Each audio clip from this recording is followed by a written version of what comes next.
शब्द 38। हरि बिनु भरम बिगुरचन गंदा। हरि बिनु भरम बिगुरचन गंदा। हरि के ज्ञान के बिना लोगों में भ्रम है, बिगुरचन है और गंदा। भ्रम का अर्थ है जैसे सीपी में चांदी का आभास होना, ये भ्रम है। और बालू में पानी का आभास होना, रस्सी में सांप का आभास होना, एक लकड़ी के ठूठ में चोर का आभास होना, विपरीत समझ भ्रम है। और बिगुरचन नाम उलझन। बिगुरचन ऊढ़ का मतलब होता है जैसे फसल की रक्षा के लिए किसान एक पुतला मनुष्य का बना देता है और खेत में जगह जगह गाड़ देता है, खड़ा कर देता है।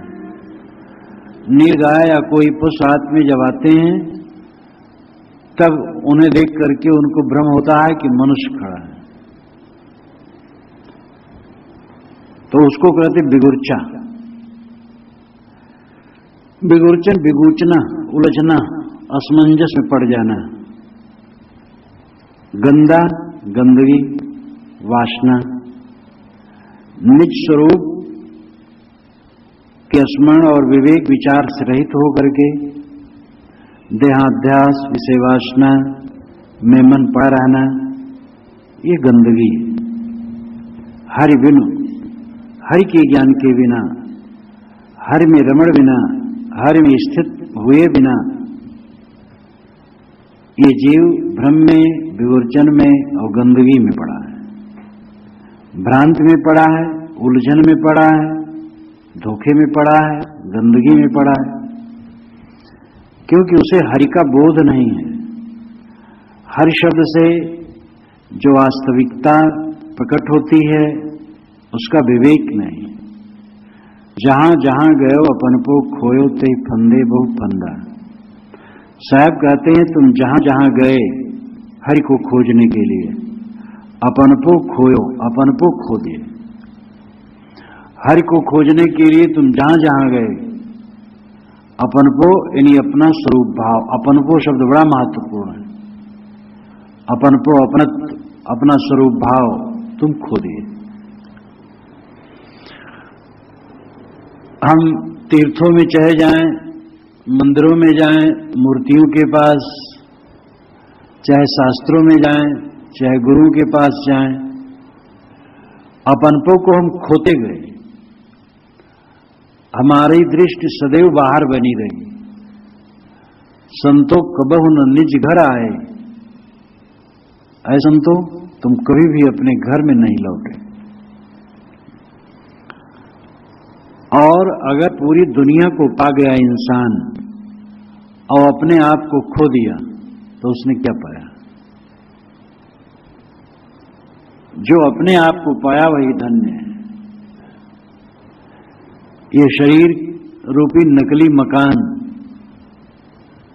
इसलिए है कि असली मकान बना लो, और इस नकली मकान में ही हम इतना फंस जाते हैं कि यही लगता है सच है। शरीर नकली मकान है, इसमें रह के असली मकान बनाना है स्वरूप स्थित। नित्य पारक प्रकाश जो सोई निज घर जान। जो नित्य पारक का प्रकाश, ज्ञान का उजाला है, निस्वरूप, वही निज घर है।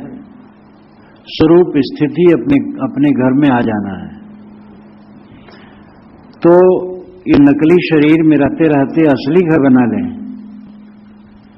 आदमी जब कहीं जमीन लेता है, मकान बनाना चाहता है, सामग्री इकट्ठी करता है, तो एक किनारे कहीं वो फूस उसकी झोपड़ी बना लेता है और उस झोपड़ी में रहता है और पक्का पोख्ता मकान बनाता है।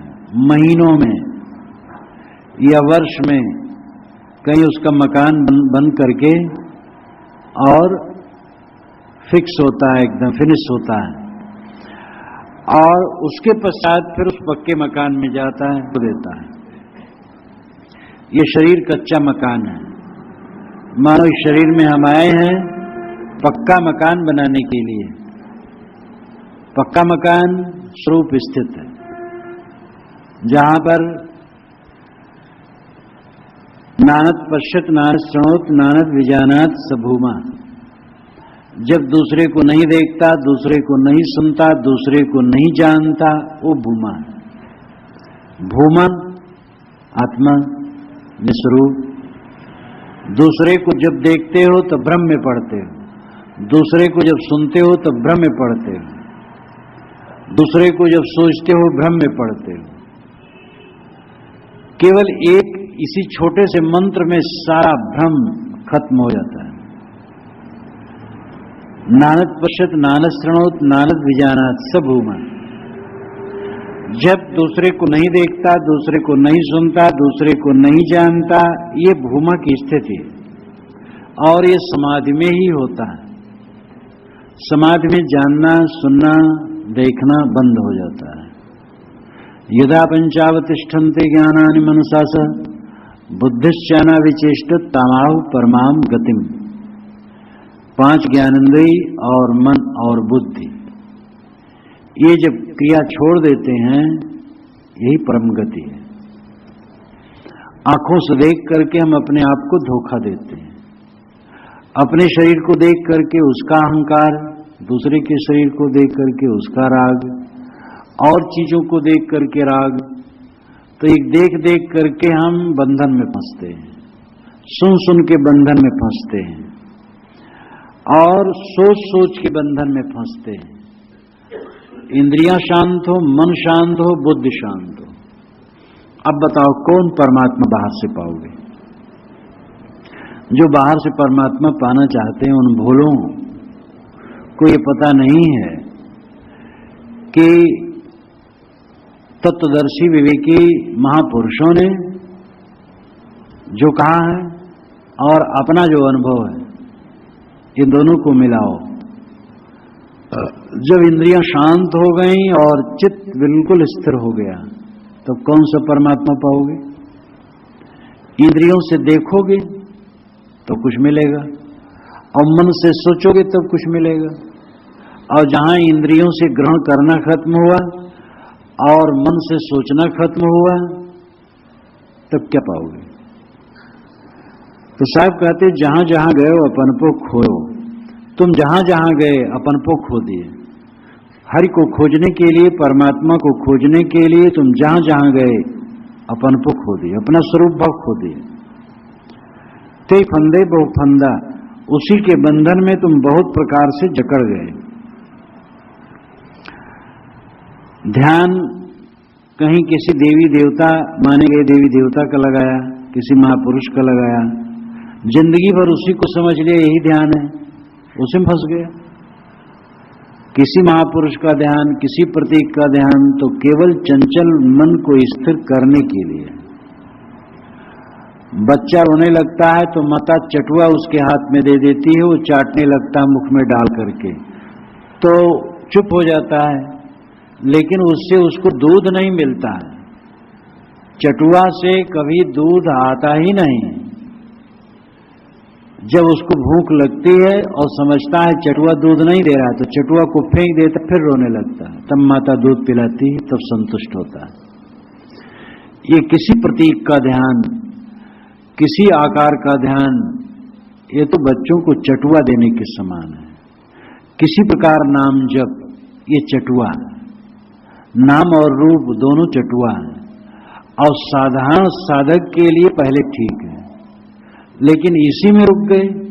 मूर्ति पूजक लोग पाया कहते हैं कि मूर्ति पूजा तो सीढ़ी है, लेकिन जा करके देख लो तीर्थों में, और पुजारियों को 80 वर्ष के हो गए, अभी सीढ़ी पर बैठे हैं, आगे बढ़ ही नहीं रहे। जब सीढ़ी है तो आगे बढ़ो। नाम जप, मूर्ति पूजन, मंत्र जप, या और भी जितनी साधनाएं ये स्थूल हैं, अगर ये सीढ़ी है तो सीढ़ी पर कब तक बैठे रहोगे? जहां नाम रूप का अंत होता है, जहां मन वाणी का अंत होता है, वहां कौन सा अलग परमात्मा होगा जिसको पाओगे? अंत में चित्त का शांत हो जाना, योगश्चित्त वृत्ति निरोध, चित्त की वृत्तियों का निरोध योग है। और जब ऐसी दशा आ गई तब तुम कौन सा आकार ग्रहण करोगे? तो साहब कहते हैं जहां जहां गए अपन को खोयो। तुम हर को खोजने के लिए जहां जहां गए अपन को खो दिए, अपने स्वरूप भाव को खो दिए, निस्वरूप का बोध नहीं रहा। और जब तक बाहर का जंजाल न हटाया जाएगा निस्वरूप का बोध होगा भी नहीं। जो कल्पना किए बैठा रहेगा कि बाहर से कोई ईश्वर हरि मिलेगा, उसको कभी भी स्वरूप स्थित नहीं हो सकती। ये जंजाल हटा करके ही स्वरूप स्थित होगी। तो जहां जहां गए हो अपन को खोयो, ये अपन को शब्द पर ध्यान दो। ये इस शब्द की जान है। एक ये और निज के हरिपद गहिया, सातवीं पंक्ति में है ये निज के हरिपद गहिया। जो हरिपद है, हरि स्वरूप है, वो निज है, निज स्वरूप है। ऐसा समझ करके उसे ग्रहण करो। तो निज के हरिपद गहिया और अपन को खोयो, ये दोनों शब्द पूरे इस पद में बहुत महत्वपूर्ण है। तो तुम हरि को खोजने जहां जहां जाते हो अपन को खो देते हो, अपना स्वरूप भाव खो देते हो और उसी के फंदे में तुम फंस जाते हो, उसी के बंधन में तुम बंध जाते हो और अपने आप को उलझा लेते हो। योगी कहें योग है नीका द्वितीया और न भाई। योगी लोग कहते हैं कि योग ही नीक है, नीक नाम अच्छा, हठ योग करना। योग साहब मानते हैं चित्त की वृत्ति, योग मानते हैं मन सार मन साल हरि बूढ़े बहुत अचेत, कहीं कबीर ते बाची जाके हृदय विवेक। तो मन का निग्रह वो मानते हैं सहज ध्यान रहो, सहज ध्यान रहो, गुरु के वचन समाई हो। लेकिन यहाँ योग का मतलब हठ योग। हठ योगी लोग कहते हैं हठ योग ही सर्वोपरि, नेति धोती कपाली कुंजली करके सठ चक्र वेदन भवर गुफा में पहुंचना। वो कहते योग ही अच्छा है और योग के अलावा कोई कल्याण का रास्ता नहीं। द्वितीय और न भाई, अरे भाई दूसरा कोई रास्ता ही नहीं है। नुंचित मुंडित मौनी जटाधारी। नुंचित नाम बाल उखाड़ने वाले जैनी। जैनी लोग लुंचन करते हैं बाल का, साल में 2 बार उखाड़ना है जरूरी। मूछ, दाढ़ी, सिर सब के बाल उखाड़ते। अब वे बाल उखाड़ने में समझते हैं मोक्ष होगा। और मुंडित मोड़ मुड़ाने वाले सन्यासी और पारखी, ये पारखी भी तो मोड़ मुड़ाते हैं। तो अगर मोड़ मुड़ाने में कोई मुक्ति मान ले तो ये भी गलत है। मोड़ तो इसलिए मुड़ाना चाहिए क्योंकि बाल बड़े बड़े हो जाते, कूड़ा कचरा उसमें जमता है और निरर्थक गंदगी होती है, इसलिए मुड़ा लेना चाहिए। जब मैं यहाँ इलाहाबाद के कॉलेज में गया प्रवचन करने एक बार, डिग्री कॉलेज में, तो प्रोफेसर सदीक थे और कुछ लड़के भी थे। तो जब प्रवचन मैंने बंद किया तो मैंने कहा भाई कोई प्रश्न करना हो तो करो कोई।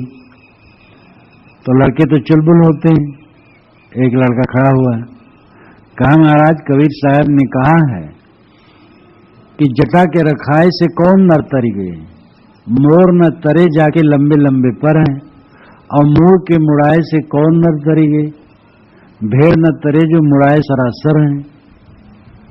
तो महाराज आप तो जटा नहीं रखाते तो मुड़ाते जरूर होंगे, तब आप फिर इसका क्या समाधान करेंगे? हम के बिल्कुल सही आप कहते हैं, मोर नहीं तरते हैं लंबे लंबे पर हैं और जटा रखाने से कोई तरता नहीं, इसीलिए हम लोग जटा नहीं रखाते हैं। अब अगर मुड़ा ना दें तो जटा बढ़ जाएगा, इसलिए मुड़ा देते हैं। अब रोज रोज मुड़ावे तब तो गलत हो जाएगा, क्योंकि तब इस साहब के वचन में हम आ जाएंगे कि मुड़ मुड़ाने से कोई नहीं तरता है। अगर हम रोज मुड़ाते रहे तो मुड़ाना माना जाएगा। रोज नहीं मुड़ाते हैं, बस जटा न हो जाए इसलिए मुड़ा देते हैं। तो जटा और मुड़ाने दोनों के बीच में रहते हैं। खूब हंसी हुई और बच्चा बैठ गया, संतुष्ट हो गया। तो बात तो ऐसे बात का बतंगड़ किया था, मैंने भी बात का बतंगड़ कर दिया। और न तो ऐसी बात नहीं कि बाल कोई रखाए हो तो उसका कल्याण नहीं होगा और मोड़ मुड़ाए तो उसका कल्याण नहीं होगा। अर्थ तो यह है कि बाल रखा करके समझे बस इसी में सिद्धि है, तो भ्रम है। और मूड मुड़ाने से समझे इसमें सिद्धि है, तो ये भी भ्रम है। न तो मूड मुड़ाने से कल्याण है, न बाल रखाने से कल्याण है। कल्याण है वासना त्याग से। तो मुंडित लोग, मुंडित प्रयाग में मुंडन, गया दंडे प्रयाग मुंडे, गया में दंड दो तो कल्याण होगा, और प्रयाग में तो मुंडन कराओ तो कल्याण होगा। अहिबाती स्त्रियां भी प्रयाग में आकर के अपना सिर मुड़वा लेती हैं, सिर मुड़वाने से वह मोक्ष मानती है, ऐसा भ्रम है। वेणी, त्रिवेणी, यहां त्रिवेणी है, गंगा, जमुना और सरस्वती एक काल्पनिक है। वेणी कहते घुमाव को, और वेणी कहते हैं बाल के जटा को, बाल जे मोड़ करके बांधा जाता है, स्त्रियां बांधती उसको वेणी कहते हैं। तो इस वेणी को कटा करके वहां पर फेंकते हैं, इसलिए त्रिवेणी। और वैसे गंगा उत्तर से घूम करके दक्षिण जा करके फिर जमुना आई तो वहां घूम करके मिली, इसलिए वेणी है। तो वेणी नाम घूमना, घुमाओ, और बाल को जो घुमा के बांधा जाता है वो भी वेणी है। तो वेणी काट करके जो इसमें फेंक दे गंगा में, यहां त्रिवेणी में, उसका मोक्ष है। ये धर्मशास्त्रों में लिखा है। पहली बार प्रयाग में त्रिवेणी में डूब करके मरने से मोक्ष की कल्पना धर्मशास्त्रों में की गई है। इसके बाद तब काशी में, तब अयोध्या में साक्षात मुक्ति और बिना परिश्रम के मुक्ति, और जल्दी मुक्ति कोई चाहे, बस सीधा रास्ता है, चला जाए त्रिवेणी और कूद पड़े और डुबकी लगा ले, अंदर चला जाए, बस मुक्त हो जाए। तो साहब कहते हैं मुंडित लोगों को मोक्ष कैसे होगा? मौनी, कोई मौनी बन गए और मौनी बन जाने से अपना मोक्ष मान लिए। वैसे कम बोलना बहुत जरूरी है, कम बोलो, लेकिन एकदम मौन धारण करने में से मोक्ष मान लेना भ्रम है। जटाधारी बड़ी बड़ी जटा रखा लिए और उसी से मान लिए मुक्ति है। तिन कहो कहां सिद्ध पाई, इन लोगों को बताओ कहां सिद्धि पाए गए? इतने मात्र कहीं सिद्धि मिलती है? ज्ञानी गुणी सूर कविदाता, ये जो कहें बढ़म ही, जहां से उपजे तहां समाने, छूट गए सब तब ही। ज्ञानी है कोई, शास्त्रों का उनको बहुत बड़ा ज्ञान है, अनेक शास्त्र पढ़ डाले हैं, और गुणी हैं, चित्र बना लेते हैं, मशीन बना लेते हैं, और गीत गा लेते हैं, बाजा बजा लेते हैं, और बातों में बड़े गुणी हैं। और सूर, कोई बड़े वीर हैं, और कवि हैं, बहुत कविता बना लेते हैं, और दाता हैं, बड़े बड़े दान करते हैं। ये जो कहें बड़ हमें ही, साहब कहते, ये कहते हैं कि हम बड़े हैं, हम सबसे श्रेष्ठ हैं, लेकिन साहब बड़े की कसौटी करते हैं। वे कहते जहां से उपजे तहां समाने, छूट गए सब तबही। जहां से उपजे थे वहीं समा गए, और तब इनकी सारी बड़ाई छूट गई। कहां से उपजे थे? विषय वासना से, और फिर विषय वासना में डूब गए। जीव के मन में विषय वासना रहती है, विषय वासना रहने के कारण जीव गर्भ में आता है, और किसी नर नारी के विषय वासना से ही उसके शरीर की रचना होती है। इसलिए अपनी विषय वासना सूक्ष्म, और किसी नर नारी के विषय वासना से स्थूल शरीर निर्माण, इसलिए पूरा व्यक्तित्व ही विषय वासना से बनता है। इसीलिए इस शरीर में विषय वासना के संस्कार रहते हैं, और विवेक द्वारा इस विषय वासना का क्षय होता है, और पूर्ण क्षय होता है, एकदम बिल्कुल निर्मल चित्त हो जाता है। तो साहब कहते हैं विषय वासना से तुम जन्म लिए थे, और वो विषय वासना फिर में डूब गए, फिर जाकर के तो तुम्हारी विशेषता क्या रही? तुम बड़े विद्वान हो, शास्त्रों में बड़ा व्याख्यान करते हो, लेकिन काम भोग में डूबे हो, मोह माया में डूबे हो। तुम बड़े गुणी हो, बड़े हो, बड़ी कविता करने वाले हो, बड़े दानी हो, बाल उखाड़ते हो, मूड मुड़ाते हो, जटा रखाते हो, मौन रहते हो, योगी वैरागी बनते हो, लेकिन वासना में डूबे हो। तो छूट गए सब तबही, वहीं सारा तुम्हारा बड़प्पन समाप्त हो गया। मनुष्य की सारी बड़ाई है वासना के त्याग में, कामना के त्याग में। नीतिज्ञा वेदज्ञा अपि भवन्ति शास्त्रज्ञा ब्रह्मज्ञा अपलब्ध्या सुज्ञान ज्ञानिनो विरला। अपे दीक्षित कहते हैं कि नीति के जानने वाले दुनिया में बहुत हैं, और नियति यानी ज्योतिष को जानने वाले भी दुनिया में बहुत हैं, और वेदों के विद्वान भी बहुत हैं, शास्त्रों के विद्वान भी बहुत हैं, और ब्रह्मज्ञानी भी बहुत हैं।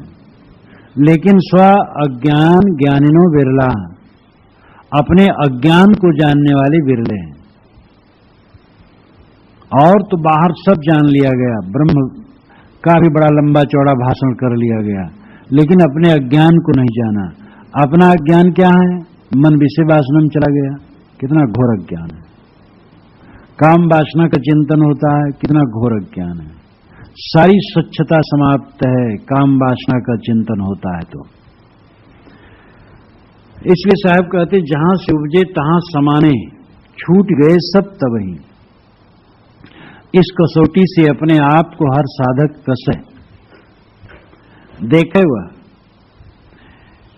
कि वो कहां है, उसकी मानसिक स्थिति क्या है।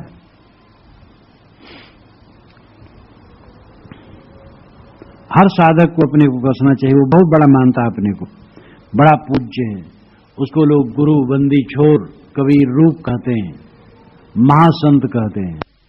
तो किसी के बंदी छोर कहने से हम बंदी छोर नहीं होंगे, गुरुआई करने से हमारा कल्याण नहीं होगा। दूसरे चेला बना दिए इसलिए हम मुक्त नहीं हो जाएंगे, और बंध सकते हैं। चेला चाली के चक्कर में मोह ममतम पड़ के हम बंध सकते हैं, और मोक्ष नहीं होगा।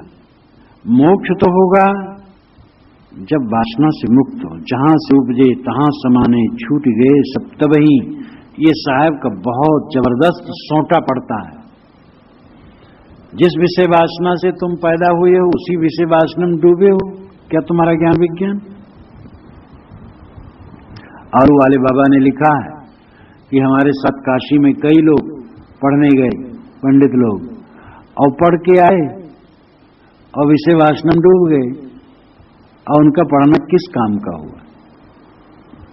बाएं तब किसी ने कहा महाराज आपने सबका खंडन ही किया। पहले तो आप कहा हरिबिन भरम विगुरचन गंदा, हरि के जाने बिना लोग भ्रम विगुरचन और गंदगी में फंसे हैं, और जहां जहां गए अपन को खो दिए, उसी फंदे में फंस गए। तो ये तो बात आपने ठीक कही। फिर बाएं दहने तजो विकारा निज के हरिपद गहिया।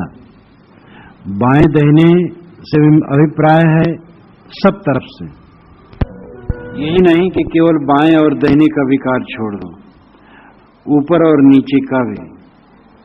अभिप्राय हुआ कि सारे विकारों को छोड़ दो। सारे विकारों को छोड़ना ही सच्चा भजन है। निकय हरिपद गैया, और जो हरिपद है, हरिपद नाम हरि स्वरूप, परमात्म स्वरूप, वो निज स्वरूप है। आत्मा ही परमात्मा है, जीव ही शिव है। इस तत्व को समझो तो सारे विकारों को, सारे मनोविकारों को छोड़कर निज स्वरूप में लौट आओ। बस यही सरल साधना है। इसमें न हठ जोग की जरूरत है, और न बाल उखाड़ने की जरूरत है, न बराबर मुड़ मुड़ाने की जरूरत है, न जीवन भर मौनी रहने की जरूरत है, न जटा बढ़ाने की जरूरत है, और न तो बहुत शास्त्र ज्ञान की जरूरत है, और न बहुत कलाबाज होने की जरूरत है, न शूरवीर होने की जरूरत है, न कविता करने की जरूरत है, और न बड़े बड़े दान करने की जरूरत है। अगर किसी के पास चीज है तो दान करे, परोपकार करे, ठीक है। किसी में काव्यत्व शक्ति है, कविता कर दे, अच्छी बात है। किसी में ज्ञान गुण है, उसकी प्रशंसा है, लेकिन उस अंतिम स्थिति के लिए इसकी जरूरत नहीं है। अंतिम स्थिति के लिए तो एक ही बात की जरूरत है कि सारे विकारों को छोड़ दो। काम विकार है, क्रोध विकार है, लोभ विकार है, मोह विकार है, आसक्ति विकार है, राग द्वेष विकार हैं, इन सारे विकारों को छोड़ दो और निज के हरिपद गहिया। निस्वरूप हरि है, आत्मा परमात्मा है, मेरा अपना आपा परम तत्व है। इस प्रकार समझ करके अपने आप में विश्राम पा जाओ, यही सही रास्ता है। साहब ने सभी ऊपर की पंक्तियों में अंधविश्वास का पर्दाफाश किया, उसका खुलासा किया और अपना रास्ता बताया कि हर समय तुम यही साधना करो, सारे मनोविकारों को छोड़ो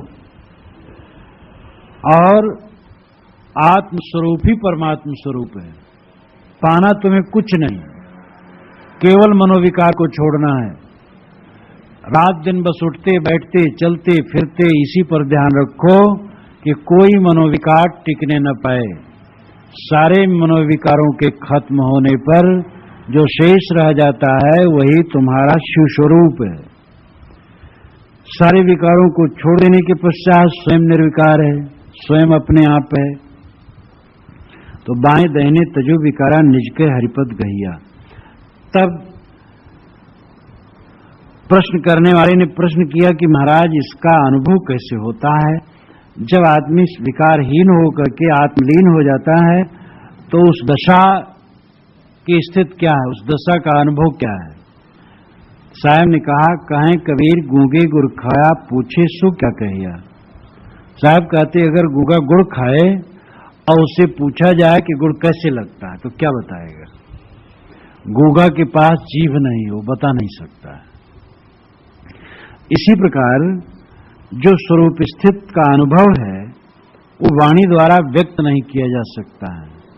स्वरूप स्थित का अनुभव तो छोड़ दीजिए। कोई आदमी मिष्ठान खाता है और कोई पूछे कैसे लगता है तो क्या बताएगा? यही कहेगा मीठा लगता है। अब जिसको बता रहा है उसके मुख में, उसकी जीभ में वो मिठाई कैसे लगेगी? वो तो जब स्वयं खाए तब उसको पता लगे।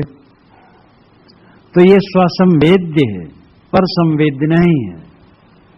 ये तो वासनाओं के छोड़ देने के पश्चात जब साधक स्वयं उस दशा में पहुंचता है तब उसको लगता है कि ये दशा है और वो कह करके नहीं बताया जा सकता है, बताने की वो चीज ही नहीं है।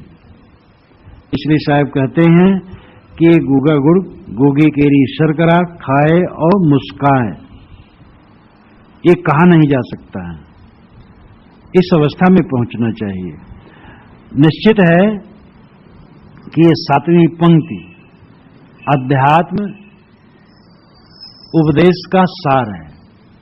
केवल यही एक पंक्ति का अभ्यास साधक करता रहे तो कुछ करना बाकी नहीं है। बाएं दाहिने तजु विकारा निज के हरिपद गहिया।